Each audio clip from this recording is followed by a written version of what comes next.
Vizianagaram police parade గ్రౌండ్లో December 10, 11వ తేదీలలో నిర్వహించిన Visakha range police duty meet ముగింపు వేడుకలు ఈరోజు ఘనంగా జరిగాయి. ఈ ముగింపు వేడుకలకు Visakha range DIG LKV Rangarao ముఖ్య అతిథిగా హాజరై డ్యూటీ మీట్లో విజేతలుగా నిలిచిన పోలీసు అధికారులకు, సిబ్బందికి బహుమతులను, ప్రశంసా పత్రాలను ప్రదానం చేశారు. ఈ సందర్భంగా Visakha range DIG LKV Rangarao మాట్లాడుతూ, ఈ డ్యూటీ మీట్లో 3 జిల్లాల పోలీసు అధికారులు ఎంతో ఉత్సాహంగా పాల్గొని తమ వృత్తి నైపుణ్యాన్ని ప్రదర్శించారని అన్నారు. సాక్ష్యాలు సేకరించడం, కేసుల దర్యాప్తులో మెలకువలు తెలుసుకునేందుకు డ్యూటీ మీట్ దోహదపడుతుందని అన్నారు. వృత్తి నైపుణ్యాన్ని ప్రదర్శించడంలో ఇతర పోలీసు అధికారులతో ఆరోగ్యపరమైన పోటీ వలన విద్యలో రాణింపుతో పాటు వృత్తి నైపుణ్యాన్ని పెంచుకోవచ్చని అన్నారు. కోవిడ్ ప్రభావం తర్వాత ఎంతో ఘనంగా పోలీసు డ్యూటీ మీట్ని విజయనగరం జిల్లాలో నిర్వహించారని ఎస్పీ రాజకుమారిని కొనియాడారు. రేంజ్ పోలీసు డ్యూటీ మీట్లో ప్రతిభ కనబరిచిన పోలీసు అధికారులను తిరుపతిలో నిర్వహించే రాష్ట్ర స్థాయి పోలీసు డ్యూటీ మీట్కు పంపుతామని అన్నారు. చేసే పనిలో నిబద్ధత, నిజాయితీగా వ్యవహరించి పోలీసు శాఖ ప్రతిష్టను పెంచేందుకు ప్రతి పోలీసు అధికారి పనిచేయాలని కోరారు. విజయనగరం ఎస్పీ బి రాజకుమారి మాట్లాడుతూ, రేంజ్ డీఐజీ ఎల్కేవి రంగారావు ఇచ్చిన స్ఫూర్తితో జిల్లాలో ఎంతో ఘనంగా డ్యూటీ మీట్ను నిర్వహించామని అన్నారు. 3 జిల్లాలకు చెందిన 61 మంది పోలీసు అధికారులు, సిబ్బంది ఎంతో ఆసక్తితో, ఉత్సాహంతో ఈ డ్యూటీ మీట్లో పాల్గొని తమ వృత్తి నైపుణ్యాన్ని, సాంకేతిక పరిజ్ఞానాన్ని ప్రదర్శించారని కొనియాడారు.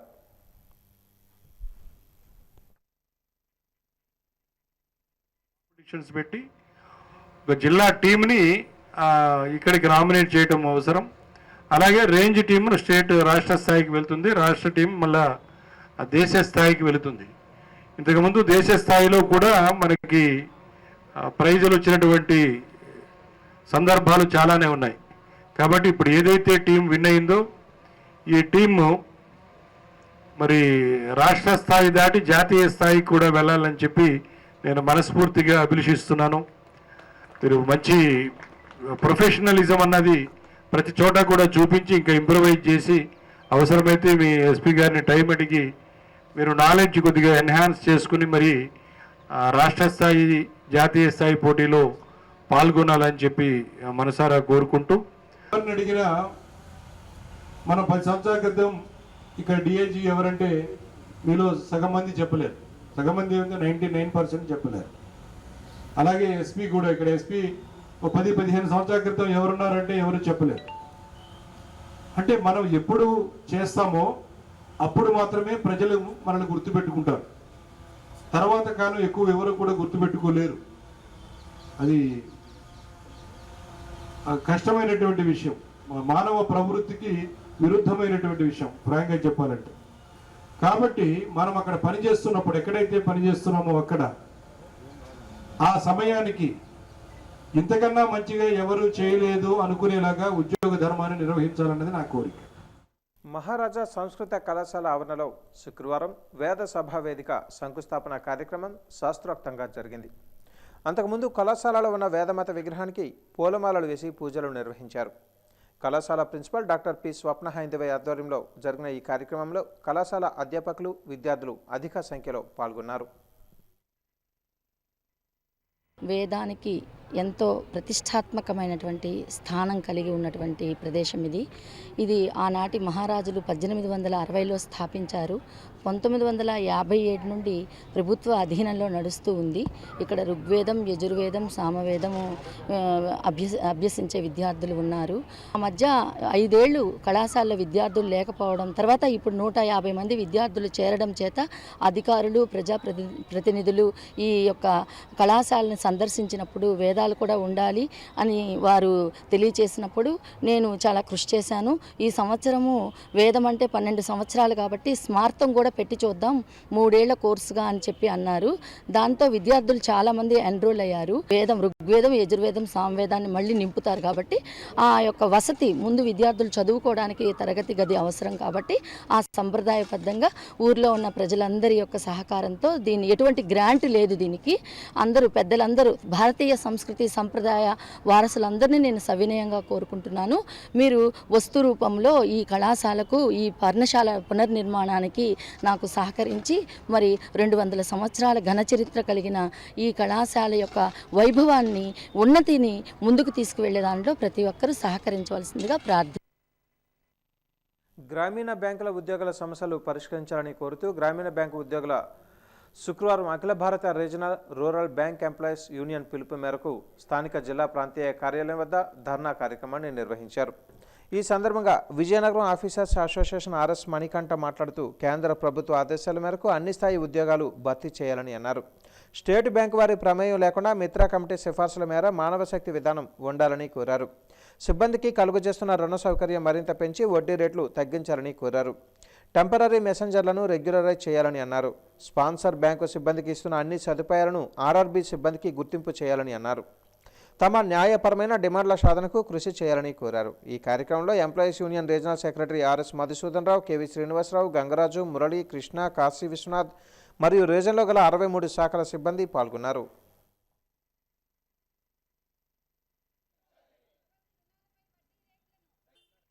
వాళ్ళు ఏమాత్రం అయినా ఒత్తిడికి ఉండలేదు వాళ్ళు. తదనంతరం మేము ఈరోజు దేశవ్యాప్తంగా సమ్మె డిక్లేర్ చేశాము. ఈ సమ్మెకు కూడా వారు కానీ వెనక్కి తగ్గకపోతే మేము జనవరిలోని కంటిన్యూస్గా 3 రోజుల స్ట్రైక్ మేము మా ప్లానింగ్లో మా కోఆర్డినేషన్ కమిటీలో నిర్ణయించడం జరిగింది. దానికి వంగకపోతే నిరవధిక సమ్మెకు వెళ్తున్నాము.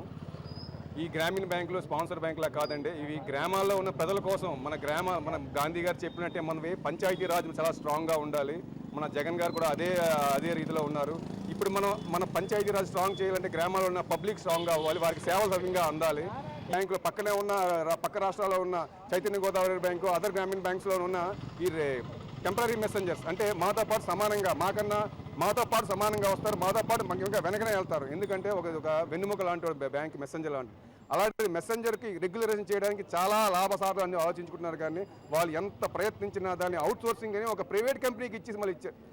20 సంవత్సరాల నుంచి పనిచేస్తున్న వ్యక్తికి ఒక ప్రైవేట్ వ్యక్తికి మళ్ళీ అంబానీలకి వీళ్ళకి అప్పచెప్పడం ఎంతవరకు న్యాయం అనేది మీరు ఆలోచించండి. అయితే స్టేట్ బ్యాంక్ ఆఫ్ ఇండియాలో ఉన్న వడ్డీ రేట్లే మాకు అలవెన్స్ రూపంలో అయితే వడ్డీ తగ్గించాలని, ముఖ్యంగా హౌసింగ్ లోన్స్ కూడా స్టాఫ్ యొక్క హౌసింగ్ లోన్స్ అయితేనేమి, ఓడీ లోన్స్ అయితేనేమి, పర్సనల్ లోన్స్ అయితేనేమి, ఇవన్నీ కూడా ఏవైతే స్టేట్ బ్యాంక్ ఇండియా ఉన్నాయో వాటిని తగ్గించాలని కోరుకుంటున్నామండి. Main demand. నెక్స్ట్ డిమాండ్ ఏంటంటే ఈరోజు మా గ్రామీణ బ్యాంకులో మా స్టాఫ్తో సమానంగా కూడా మన మెసెంజర్స్ పనిచేస్తారు. గత 30 సంవత్సరాలు కూడా మెసెంజర్స్ పనిచేస్తూ వస్తున్నారు. వాళ్ళు మాతో సమానంగా ఎంతో పనిచేస్తూ వస్తున్నప్పటికీ కూడా ఇంతవరకు వాళ్ళ రెగ్యులేషన్ అనేది మా స్టేట్ బ్యాంక్ దాన్ని టేకప్ చేయట్లేదు. వివిధ కమర్షియల్ బ్యాంకులు ఆల్రెడీ వాళ్ళ స్పాన్సర్ బ్యాంకుల్లో ఆల్రెడీ రెగ్యులేట్ చేయడం జరిగింది. దీని గురించి ఎప్పటి నుంచి డిమాండ్ చేస్తూ వస్తున్నాం. తప్పనిసరిగా ఎవరైతే మన మెసెంజర్స్ ఉన్నారో స్టేట్ బ్యాంక్ మన గ్రామీణంలో పనిచేసే వారందరినీ కూడా ఇప్పుడే అందరినీ కూడా రెగ్యులేట్ చేయాలని కూడా మన డిమాండ్స్ పెట్టుకోవడం జరిగింది సార్. తర్వాత నెక్స్ట్ డిమాండ్ ఏంటంటే ఏవైతే మాకు స్టేట్ బ్యాంక్ ఆఫ్ ఇండియా సంబంధించిన ఇన్సూరెన్స్ స్కీమ్స్ ఉన్నాయి. యాక్చువల్గా గ్రామీణ బ్యాంకులు పెట్టిన ఉద్దేశం ఏంటంటే గ్రామీణ బ్యాంకు వాళ్ళకి గ్రామీణ వాళ్ళకి మన సర్వీస్ అందించడానికి గ్రామీణ ప్రాంత వాళ్ళకి మనం పెట్టడం జరిగింది. కానీ ఈరోజు పరిస్థితి ఎలా ఉందంటే ఈ స్టేట్ బ్యాంక్ ఆఫ్ ఇండియా యొక్క ఇన్సూరెన్స్ అన్ని కూడా కుదరడానికి అలానే స్టాఫ్ మీద కూడా ఒత్తిడి తేవడం జరుగుతుంది. ఈ ఒత్తిడిని తగ్గించాలని కూడా ఈ స్టాఫ్ హరాస్మెంట్ తగ్గించేసి అన్ని రకాల వీటిని ఇన్సూరెన్స్ కూడా క్రాస్ సెల్లింగ్ని ఆపాలని కూడా మేము ఒత్తిడిని తగ్గించాలని కూడా మేము కోరుకోవడం జరుగుతుంది సార్. ఎన్ని డిమాండ్లు చెప్పండి. చాలా మనకి అవసరం లేదు. ఎన్ని డిమాండ్లు కొనుక్కుంటున్నారు ఇప్పుడు మీరు స్ట్రైక్ చేస్తారు? యాక్చువల్గా మన ఈ స్టేట్ బ్యాంక్ ఆఫ్ ఇండియా గ్రామీణ బ్యాంకులన్నీ కలిపి ఒక కోర్ కమిటీకి ఏర్పడి ఈరోజు 14 గ్రామీణ బ్యాంకులన్నీ కలిపి కోర్ కమిటీ ఆధారిత మేరకు ఈరోజు స్ట్రైక్ చేయడం జరుగుతుంది సార్. దీంట్లో ఆల్రెడీ మేము స్టార్ట్ చేయడం 2 months బ్యాకే స్టార్ట్ చేయడం జరిగింది. అందులో భాగంగా మా యొక్క డిమాండ్స్ని కూడా అన్నింటినీ కూడా state bank India Mumbai corporate ఆఫీస్కి మా పాంప్లెట్ రూపంలో ప్రతి ఒక్క బ్యాంక్ సిబ్బంది కూడా పంపించడం జరిగింది. సంతకాల సేకరణ చేసి పంపించడం జరిగింది. ప్రజలపై పన్నులు వేసి ప్రజలకు పెనుభారం మోపుతున్న ప్రభుత్వం ప్రజా సమస్యల పరిష్కారంపై దృష్టి సాధించడం లేదని విజయనగరం నియోజకవర్గం తెలుగుదేశం పార్టీ ఇన్ఛార్జ్ ఆదిత్య గజపతిరాజు విమర్శించారు. రాష్ట్ర పార్టీ పిలుపు మేరకు ఈరోజు విజయనగరం పట్టణం పురపాలక సంఘం కార్యాలయం ఎదుట నిరసన కార్యక్రమాన్ని ఆమె చేపట్టారు. ఈ కార్యక్రమంలో ఆమె మాట్లాడుతూ కోవిడ్ వలన 8 నెలలుగా ప్రజలకు ఉపాధి లేక ఆర్థిక ఇబ్బందులు పడుతున్న సమయంలో కుళాయి ఇంటి పన్నులు పెంచడం ఎంతవరకు సమంజసమని ప్రశ్నించారు. ప్రభుత్వం కక్ష సాధింపు చర్యలకు పాల్పడాలన్న ఆలోచన తప్ప ప్రజా ప్రయోజనాలు పట్టించుకోవడం లేదని అన్నారు. అందుకు నిదర్శనం మొన్న ఏలూరులో జరిగిన సంఘటన చూస్తే తెలుస్తుందని అన్నారు. ఈ ధర్నా కార్యక్రమంలో పార్టీ కార్యదర్శి ఐవీపీ రాజు, మాజీ కౌన్సిలర్లు, పార్టీ శ్రేణులు తదితరులు పాల్గొన్నారు.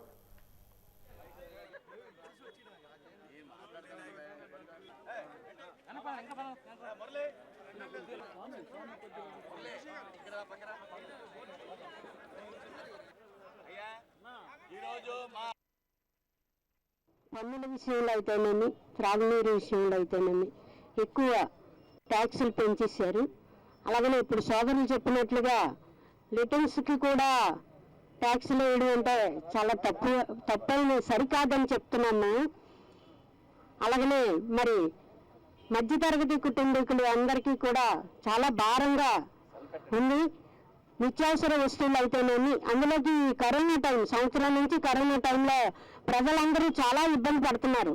పనులు లేక, ఇంటి పరిస్థితులు అయితేనేమి, పిల్లలకి చూసుకోవడం అయితేనేమి, అన్ని విధాలుగా కూడా చాలా ఇబ్బంది పడుతున్న తరుణంలో ఇలాంటి ప్రభుత్వం ఒక్క అవకాశం అని వచ్చి ఇన్ని సమస్యలను తీసుకొచ్చిన ప్రభుత్వాన్ని మరి ప్రజలు అలాగే మళ్ళీ తీర్పు చెప్తారనేది ఆలోచించదగిన విషయం. తొక్కల ప్రభుత్వం మన రాష్ట్రాన్ని వెళ్తుంది. ఆయన నిర్ణయాలు చూస్తుంటే తెల్లవారు లేచిన వెంటనే ఏ ఇబ్బందులు కనబడతాయో, ఈ పేపర్లోని ఏ రకమైన ప్రకటనలు నిలబడతాయో అని చెప్పేసి ప్రజలు బెంబేలెక్కిపోయిన పరిస్థితి ఈరోజు ఉంది. ఎవరికి కూడా నిద్రలు లేవు, సరైన ఆహారం లేదు, ఎక్కడికి వెళ్ళా ఏ పరిస్థితి ఉన్నదో తెలియని పరిస్థితిలో కొట్టుమిట్టాడుతున్న తరుణంలో ఈరోజు మళ్ళీ ఈత పండు మీద మన తాటికే పడినట్టు ఈరోజు ఆస్తిలోని, తాగునీరులోని, ఆఖరికి చివరికి మరుగుదొడ్లకు కూడా ఈరోజు పన్ను వేసి సిగ్గు చేయడం చెప్పేసుకోవడానికి మేము తెలియజేస్తున్నాం. మొన్న జరిగిన ఏలూరులో జరిగిన సంఘటన అందరూ తెలిసిందే. ఇప్పటికొచ్చి సరైన యాక్షన్ లేదు. ఇప్పటికీ రోగులందరూ కూడా గుంటూరు రావనండి, ఏలూరు రావనండి, విజయవాడ రావనండి, విపరీతంగా రోగులు వచ్చి మళ్ళీ హాస్పిటల్లో జాయిన్ అవుతున్నారంటే ఇప్పటి వరకు కూడా రోగులు ఏంటో తెలియజేయని ఎంత దౌర్భాగ్యమైన ప్రభుత్వం ఉన్నదంటే నిజంగా సిగ్గు చేయడం చెప్పేసి కూడా తెలియజేసుకుంటూ, ఇప్పుడు మనం చూస్తుంటే ఈ ముఖ్యమంత్రి ఒక మూర్ఖత్వంగా ప్రవర్తిస్తున్నారు. చాలా మూర్ఖత్వంగా ట్యాక్స్లు అన్ని పెంచేశారనమాట. ఆస్తి ట్యాక్స్ ఒక కొద్దిగా పెంచటం అయితే ఎవరికైనా అర్థమవుతుంది, కానీ అర్థమవ్వని విధంగా సడన్ గా ఎంతో ఎక్కువ పెంచేయటం. అదే ఆస్తి పన్ను కూడా పెంచేశారు, అదే విధంగా త్రాగునీటి పన్ను కూడా పెంచేశారు. మనం చూస్తే డ్రైనేజ్ పన్ను కూడా పెంచేశారు. అలాగే మరీ మూర్ఖత్వంగా ఒక మరుగుదొడ్డి కూడా ఒక ట్యాక్స్ అనేది ఎప్పుడు లేదు, కానీ ఇప్పుడు కొత్తగా దానికి ట్యాక్స్ ఒకటి పెట్టారనమాట. ఇదంతా కొద్దిగా మూర్ఖత్వమని ప్రజలందరూ అనుకుంటా ఉన్నారు. అలాగే ఈ జగన్మోహన్ రెడ్డి గారు ఏది చూడకుండా, వైసీపీ ప్రభుత్వం ఏది చూడకుండా అన్ని ట్యాక్సులు పెంచేసింది. మనం చూస్తే ఒక ప్రజల మీద భారం ఎక్కువ పడిపోతుంది అనమాట. జస్ట్ ట్యాక్స్ పెంచడం కాదు, gas cylinder price, current price అన్నీ అసలు ఏది వదిలేరు అనేది మనకు అర్థం అవ్వట్లేదు. ఇదే కాకుండా మనం ఈ 5 రోజులు 6 రోజుల క్రితం చూస్తుంటే ఏలూరులో పరిస్థితి, అక్కడ హెల్త్ మినిస్టర్ సొంత కాన్స్టిట్యుయెన్సీలో ఉన్న పరిస్థితులు చూస్తే అది ఎంత హారబుల్ సిచ్యువేషన్ అంటే మనకి అర్థమవ్వని సిచ్యువేషన్. అసలు ఒక వ్యాధి, ఎవరికి తెలియని వ్యాధి సడన్ గా అలాగొచ్చేసింది. ఇప్పుడు వాళ్ళు అది ఏం జరిగిందో ఎవరికి అర్థం అవ్వట్లేదు. వాళ్ళు అనుకుంటున్నారు నికిల్ అండ్ లెడ్ పాయిజన్ అని వాళ్ళు అనుకుంటున్నారు, కానీ అది కూడా సరిగా చెప్పట్లేదు. ఎయిమ్స్ డైరెక్ట్ ఢిల్లీ నుంచి ఎయిమ్స్ ఇన్స్టిట్యూట్ వచ్చి వాళ్ళ కెమికల్ డిపార్ట్మెంట్ వచ్చి శాంపుల్స్, వాటర్ శాంపుల్, అలాగే నీళ్ళ శాంపుల్, అలాగే పాలు శాంపుల్, అలాగే కాయగూరల శాంపుల్, అలాగే చికెన్, మటన్, ఎగ్ ఇవన్నీ తీసుకొని వెళ్ళారనమాట.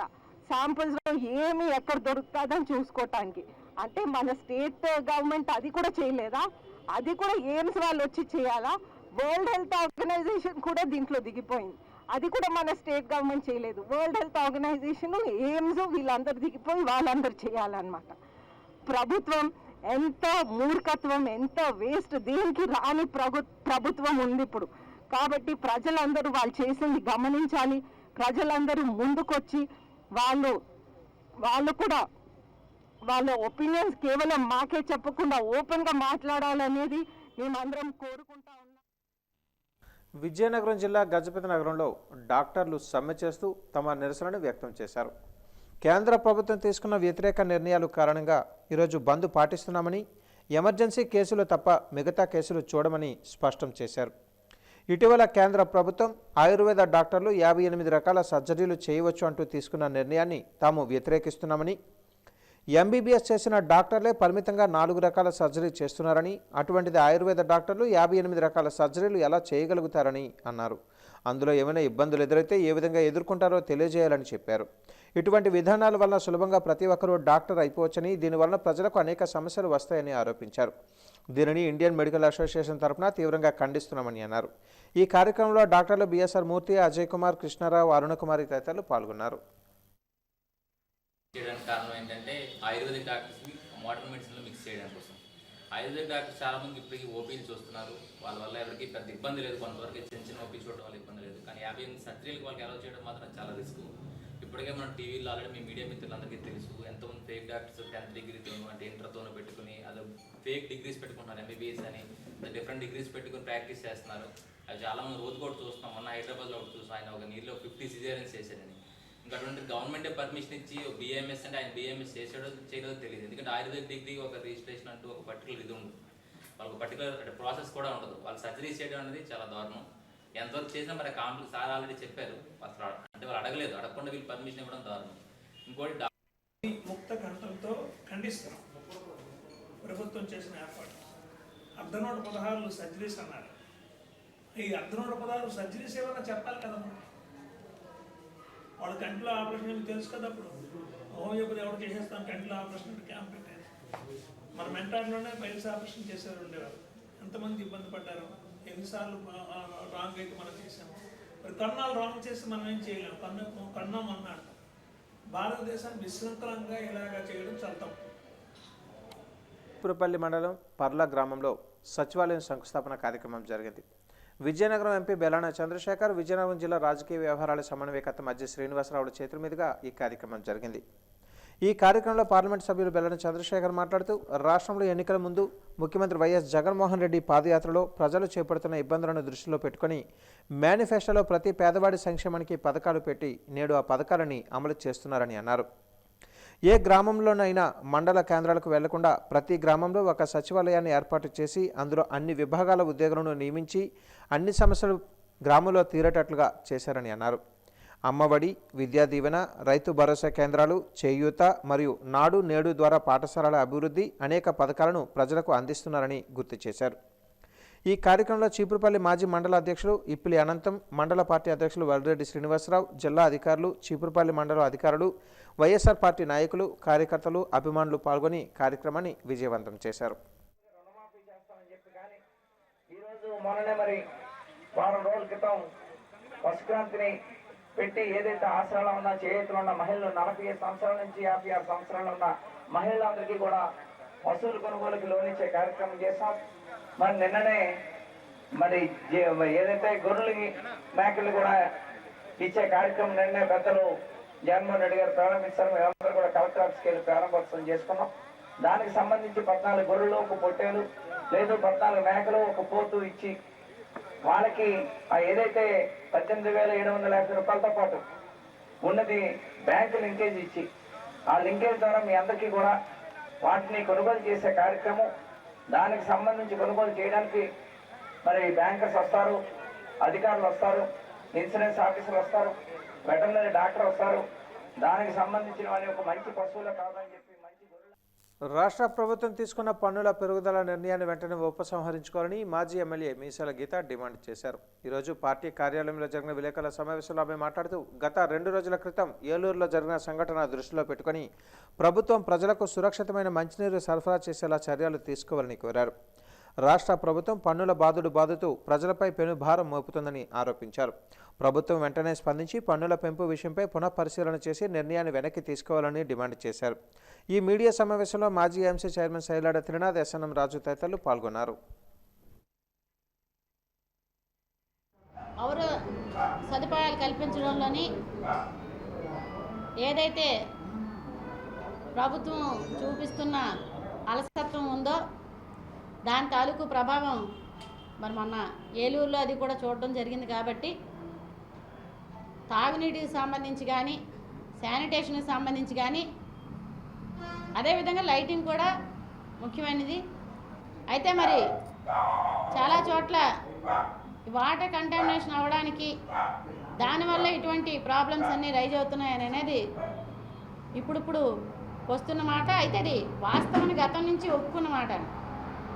మరి మేము తెలుగుదేశం పార్టీ ప్రభుత్వం, నేను ఎమ్మెల్యేగా ఎలక్ట్ అయిన వెంటనే 56 కోట్ల రూపాయలతోని కొత్త పైప్ లైన్లు కానీ పాత పైప్ లైన్లు ఏవైతే ఉన్నాయో వాటిని మార్చడానికి కూడా కోట్లాది రూపాయలతోని నిధులు వెచ్చించి మొట్టమొదటి శంకుస్థాపన కార్యక్రమాన్ని అదే చేయడం జరిగింది.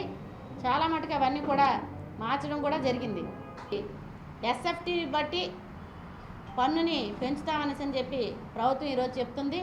దానివల్ల చాలామందికి అది బర్డెన్గా పరిణమిస్తుంది.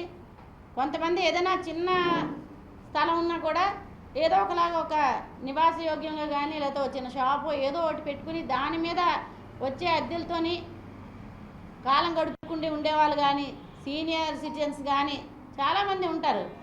అటువంటి పరిస్థితుల్లోని ఇప్పుడు ఈరోజు పెంచుతున్న పన్నులు ఏవైతే ప్రభుత్వం పెంచాలని భావిస్తున్నది ఉందో దాంట్లోని వాళ్ళకి వచ్చిన అద్దెల కంటే కూడా కట్టవలసిన పన్నులే ఎక్కువగా ఉంటాయి. కాబట్టి అది అదనపు భారంగా పరిణమించే అవకాశం ఉండడం వల్ల మరి అటువంటి చర్యలు తీసుకునే ముందు, అటువంటి నిర్ణయాలు చేసే ముందు అది మరొకసారి పునరాలోచించుకొని ప్రజల మీద అటువంటి భారాన్ని పడకుండా ఉండేలాగా చేయాలని ఈరోజు తెలుగుదేశం పార్టీ అందరూ కూడా సమాయత్తమై ప్రతి చోట కూడా అన్ని కార్యక్రమాలు అన్నీ కూడా చేస్తున్నారు. కాబట్టి మా తాలూకు డిమాండ్ ఏంటంటే ప్రభుత్వం ఖచ్చితంగా ఇది పునరాలోచించుకోవాలి.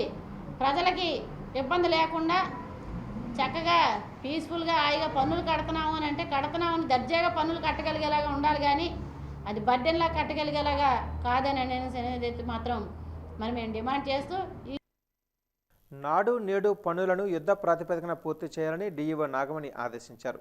ప్రభుత్వం ఈ కార్యక్రమాన్ని ఎంతో ప్రతిష్టాత్మకంగా భావిస్తుందని చెప్పారు. మన బడి మన పిల్లలు అని ప్రతి ఉపాధ్యాయుడు భావించాలని, అప్పుడే పన్నుల పట్ల బాధ్యత పెరుగుతుందని సూచించారు.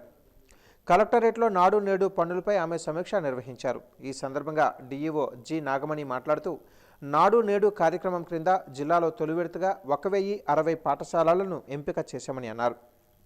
ఈ పన్నులకు సంబంధించి ఖర్చు విషయంలో రాష్ట్రంలోనే మన జిల్లా 2వ స్థానంలో ఉందని అన్నారు.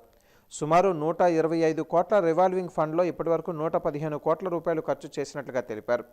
గత ఏడాది జిల్లాలో 2,12,454 మందికి అమ్మఒడి పథకం వర్తించిందని చెప్పారు. ఈ ఏడాది దీనికి సంబంధించి ఈ నెల 15వ తేదీలోగా దరఖాస్తు చేసుకోవాల్సి ఉంటుందని అన్నారు. జనవరి 9వ తేదీన అమ్మఒడి పథకం కింద నగదు జమ అవుతుందని అన్నారు. జిల్లాలో 301 మంది అనాథ పిల్లలకు కూడా అమ్మఒడి పథకం మంజూరైందని, దీని కింద 7,500 పిల్లల బ్యాంకు ఖాతాలో, మరో 7,500 రూపాయలు ఆశ్రమ నిర్వాహకుడి ఖాతాలో జమ అవుతుందని చెప్పారు. అందులో ఈరోజు గౌరవ జేసీ డెవలప్మెంట్ గారు ఆల్ ఎంఈఓస్కి, ఈఈస్కి, డిఈలకి, ఆల్ ఏఈస్ 34 మండల్స్లో ఉన్న ఏఈలందరికీ కూడా డీటెయిల్ రివ్యూని కండక్ట్ చేయమని చెప్పేసి చెప్పడం జరిగింది. ఇందులో భాగంగా ఏవైతే ఎలక్ట్రిఫికేషన్ వర్కులు ఉన్నాయో 100% కంప్లీట్ అయిపోయాయి. అలాగే మేజర్ అండ్ మైనర్ రిపేర్స్ ఏవైతే ఉన్నాయో డిసెంబర్ 15 కల్లా మరి గౌరవ ప్రిన్సిపల్ సెక్రటరీ గారు, కలెక్టర్ గారు, కమిషనర్ గారు ఈ వర్కులన్నీ కూడా డిసెంబర్ 31 లోపు అన్నీ కూడా కంప్లీట్ అయిపోవాలనే కాన్సెప్ట్తో మరి మొన్న 2 డేస్ బ్యాక్ వీసీ అయింది. ఈ వీసీలో భాగంగా ఎజెండా వైజ్గా రివ్యూ చేయమని చెప్పారు కాబట్టి ఈరోజు రివ్యూ చేయడం జరుగుతుంది. అయితే మనకి టాయిలెట్ కనెక్షన్స్, అలాగే major and minor repairs, drinking water, electrification ఇవన్నీ 4 వర్కులు మనం చేపడుతున్నాము. ఇందులో స్కూల్ లెవెల్లో మాత్రం వర్కులు 85% ఫిజికల్గా కంప్లీట్ అయిపోయాయి. అలాగే మనకి సెంట్రలైజ్డ్ ప్రొక్యూర్మెంట్లో ఫ్యాన్స్, గ్రీన్ బోర్డులు, టీవీలు, అలాగే ఫర్నిచర్ ఏదైతే ఉందో అవి మనకు ఫ్యాన్స్ అయితే మనకు 96% వచ్చాయి.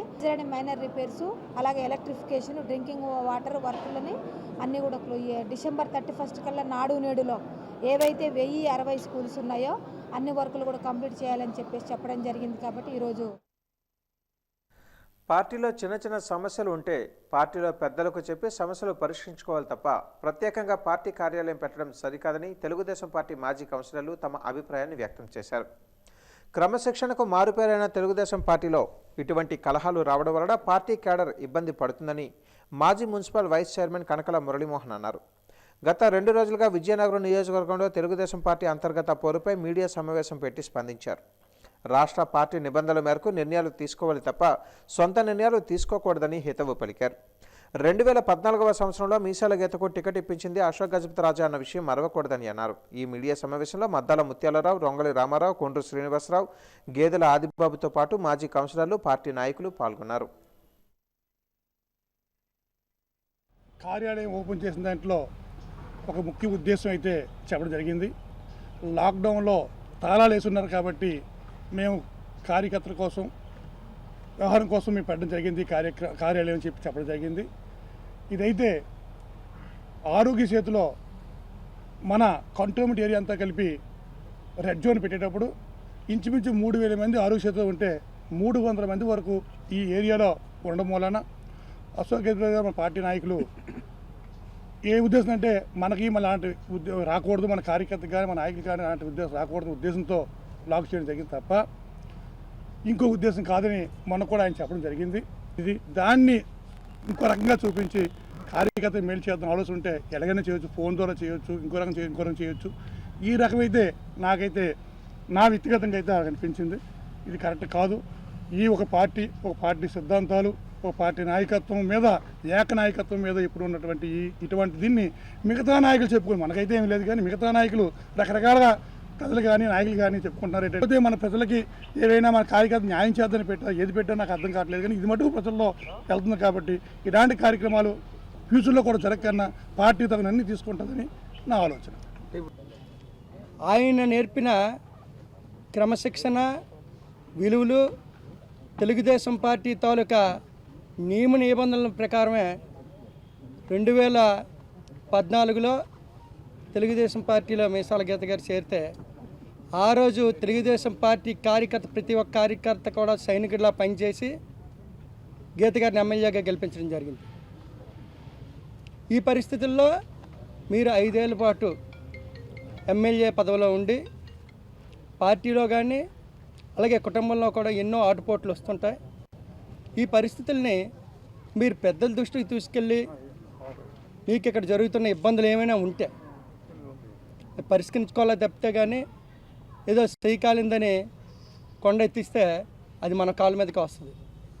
ఈ పరిస్థితుల్లో మేము చెప్పేది ఒకటే, ఇంత క్రమశిక్షణతో కలిగిన పార్టీ మీకు ఈ జిల్లాలోనే కాకుండా రాష్ట్రంలోనే ఒక గుర్తింపైన ఎమ్మెల్యే పదవిని ఇస్తే మీరు ఈ పార్టీని ఇంకా సపరేట్గా ఒక పార్టీ కార్యాలయం ఏర్పాటు చేసి ఇబ్బందులకు గురి చేయడం భావ్యం కాదమ్మా. ప్రారంభం నుంచి ఉన్నాము. గతంలో పార్టీ ఆఫీసు బాలాజీ జంక్షన్లో కొన్నాళ్ళు ఉండేది. ఆ తర్వాత కోట దగ్గర ఎదురుగా గురాచార వారి వీధిలో కొన్నాళ్ళు ఉండేది. అంటే బయటికి చెప్పలేము, కానీ మేము నిర్వహించలేని పరిస్థితుల్లో కూడా మేము ఉండేవాళ్ళం మా పార్టీ పరిస్థితి బట్టి. అంటే ఇది కొంచెం మా పార్టీ అది కొనిసి వీధి అంటే శివాలయం వీధిలో కూడా ఉండేది. ఆ తర్వాత ఎక్కడ భరించలేక ఆయన భరించమని ఇక్కడ తీసుకొచ్చాం తప్ప మేము కావాలని కాదు. అది ఇప్పుడు కూడా మేము కాదు, రమణమూర్తి గారు కూడా ఆయన ఇక్కడ ఇబ్బందిగా ఉంది లేకపోతే ఇదని చెప్పి ఇక్కడ ఇది మనకి మయూరి జంక్షన్లో ఉండేవారు. కాకపోతే పార్టీ కార్యాలయం పెట్టలేదు, ఆయన ఆఫీస్ పెట్టుకున్నారు, ఆయన వ్యవహారాలు చేసుకున్నారు. ఆయనతో పని ఉన్నవారు కార్యకర్తలు ఎవరైనా వెళ్ళొచ్చు. ఇప్పుడు కూడా లేదని ఆఫీస్ పెట్టుకున్నా తప్పు లేదు. తెలుగుదేశం పార్టీ కార్యాలయం అని పెట్టేటప్పుడు తెలుగుదేశం పార్టీ అందరితో సంప్రదించి పెడితే బాగుండేది అన్నది మా ఉద్దేశం. దీనికి పార్టీ ఒక డైరెక్షన్ ఇచ్చింది అనుకోండి, ఓకే. దాంతోపాటు అసలు అశోక్ గారిని కూడా పిలుస్తారు, అందరూ కలిసి వెళ్తాం. పార్టీ నుంచి డైరెక్షన్ వచ్చింది అనుకోండి, లేకుండా పెడితే తప్పనేది మేము అన్నాం తప్ప ఇప్పుడు ఎవరి పర్సనల్ ఒపీనియన్ వాళ్ళు తీసుకోవడానికి ఇది మన కుటుంబ వ్యవహారం కాదు, పార్టీ వ్యవహారం. పార్టీకి ఒక క్లియర్ డైరెక్షన్ ఉందనుకోండి. నగరంలో గ్యాస్ ఆధారిత శ్మశాన వాటిక నిర్మాణానికి నగరపాలక సంస్థ చర్యలు చేపట్టింది. స్థానిక కొత్తపేటలో ఉన్న శ్మశాన వాటికలో ఈ మేరకు నిర్మాణ పనులు చేపట్టారు. పునాదులు, గ్రౌండింగ్ పూర్తయి స్లాబులు వేసేందుకు సిద్ధంగా ఉన్నాయి. గ్యాస్ ఆధారిత శ్మశాన వాటిక నిర్మాణ పనులను శుక్రవారం commissioner S S Varma, E E doctor Dilip, ఇతర ఇంజనీరింగ్ అధికారులు పరిశీలించారు. శ్మశాన వాటిక ప్రధాన ద్వారానికి దగ్గరలో నిర్మాణ పనులు జరుగుతున్నాయి. బ్లాకుల వారీగా నిర్మాణాలు ఏ విధంగా చేపడుతున్నారని ఇంజనీరింగ్ అధికారులకు కమిషనర్ అడిగి తెలుసుకున్నారు. పనులు పరిశీలించిన అనంతరం కమిషనర్ మాట్లాడుతూ 95 లక్షల రూపాయలతో గ్యాస్ ఆధారిత శ్మశాన వాటిక నిర్మాణానికి చర్యలు చేపట్టామని అన్నారు. కరోనా వ్యాప్తి అనంతరం భవిష్యత్తులో ప్రజానీకం ఏ విధంగా జాగ్రత్తలు తీసుకోవాలన్న కోణంలో ప్రభుత్వం విద్యుత్తు మరియు గ్యాస్ ఆధారిత శ్మశాన వాటిక నిర్మాణానికి నిర్ణయించిందని అన్నారు. ఇందులో భాగంగా 32 పట్టణాలను ఎంపిక చేసి వాటిలో సాంకేతిక పరిజ్ఞానంతో శ్మశాన వాటికలు నిర్మించేందుకు ఏర్పాట్లు చేసిందని అన్నారు. నగరానికి గ్యాస్ ఆధారిత శ్మశాన వాటిక మంజూరు అయ్యిందని తెలిపారు. కర్మకాండలు, చితాభస్మం, మరుగుదొడ్లు, అడ్మినిస్ట్రేషన్ బ్లాకులు తదితర విభాగాలను నిర్మిస్తున్నట్లుగా చెప్పారు. రానున్న జనవరిలో భవనానికి అవసరమైన స్లాబ్లను ఇంజనీరింగ్ అధికారులు పూర్తి చేస్తారని, తదుపరి నిర్మాణ పనులను పబ్లిక్ హెల్త్ అధికారులు చేపడతారని వెల్లడించారు. అదేవిధంగా అత్యాధునిక సాంకేతిక నైపుణ్యంతో నిర్మిస్తున్న శ్మశాన వాటికకు అవసరమైన మౌలిక సదుపాయాలు కల్పించనున్నామని చెప్పారు. విశాలమైన రహదారి నిర్మాణంతో పాటు పచ్చదనాన్ని పెంపొందించే విధంగా మొక్కలు నాటమని అన్నారు. ఈ కార్యక్రమంలో ఈఈ డాక్టర్ దిలీప్, డిఈలు నరసింహరావు, వెంకటేశ్వరరావు తదితరులు పాల్గొన్నారు. ఎలక్ట్రికల్ క్రిమిటోరియం కానీ గ్యాస్ ద్వారా జరిగే క్రిమిటోరియాలు కానీ మన దగ్గర ఎక్కడ కూడా ఏమీ లేవు. అందువల్ల ఇక్కడ 95 లక్షల రూపాయలతో మనకు ఒక గ్యాస్తో నడిచేటువంటి క్రిమిటోరియం అనేటువంటిది మంజూరు చేయడం జరిగింది. దీన్ని ఈ సివిల్ స్ట్రక్చర్ వర్క్ అంతా కూడా మన నగరపాలక సంస్థ ఇంజనీరింగ్ విభాగం ద్వారా, మిగిలినటువంటి దీంట్లో గ్యాస్ ఛాంబర్లు ఇవన్నీ కూడా పబ్లిక్ హెల్త్ ఇంజనీరింగ్ విభాగం ద్వారా చేయడం జరుగుతుంది. ముఖ్యంగా ఇప్పుడు ఇక్కడ మనం నిలబడిన ఏ ప్రదేశం ఏదైతే ఉందో ఇక్కడ ఒక ఈ ప్లాట్ఫాము డెత్ బాడీ అనేటువంటిది ఉంచడానికి, అదేవిధంగా పూజ రూము, తర్వాత ఇక్కడ ఈ యాష్ ఏదైతే ఉందో యాష్ని కలెక్ట్ చేయడానికి కూడా ఇక్కడ ఉంది. రెండోది అవతల ఉన్నటువంటి విభాగంలో ఒక అడ్మినిస్ట్రేటివ్ బ్లాకు, తర్వాత పూజ రూము, టాయిలెట్స్, అదేవిధంగా లాస్ట్ రైట్స్ ఏదైనా ఉంటే అంటే ఆఖరిగా చేసిన కర్మకాండ ఏమైనా ఉంటే చేసుకోవడానికి కూడా అక్కడ మనకి స్థలం అనేటువంటిది ఉంది. ఇదంతా కూడా మేము జనవరికి సివిల్ స్ట్రక్చర్ అంతా కూడా కంప్లీట్ చేసి ఇచ్చేస్తాము. దీనికి సంబంధించినటువంటి గ్యాస్ ఛాంబర్లు, ఇతర విభాగాలకు సంబంధించి ఇంజనీరింగ్, పబ్లిక్ హెల్త్, ఈఎన్సీ వారు టెండర్లు కూడా పిలవడం జరిగింది. ఇటువంటిది అవసరం అనేటువంటిది మన బాగా కరోనా నేపథ్యంలో బాగా అర్థమైంది. అదేవిధంగా నగరపాలక సంస్థ పరిధిలో కూడా తప్పనిసరిగా ఎలక్ట్రికల్ క్రిమిటోరియం కానీ గ్యాస్ క్రిమిటోరియం కానీ